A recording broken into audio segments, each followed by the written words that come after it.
আদালত কর্তৃক রাজনৈতিক দলের রেজিস্ট্রেশন বাতিল করা হয়।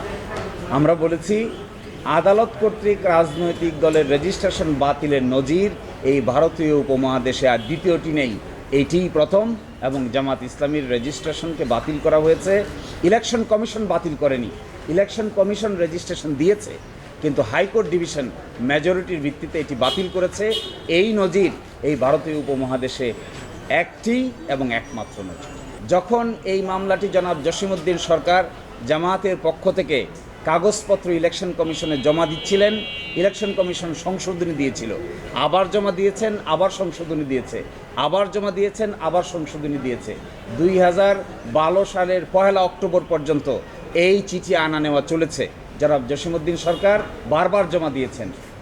হাইকোর্টকে মাইনরিটি জাজ বলেছেন, এইভাবে যখন একটি প্রক্রিয়া কোনো সাংবিধানিক প্রতিষ্ঠানের সামনে চলমান থাকে, আর এই চলমান অবস্থায় হাইকোর্ট বিভাগ যখন এটিকে বাতিল করে, তখন এটি মূলত প্রিম্যাচিওর, অর্থাৎ ঘোড়ার আগেই গাড়ি জুড়ে দেওয়া হয়েছে।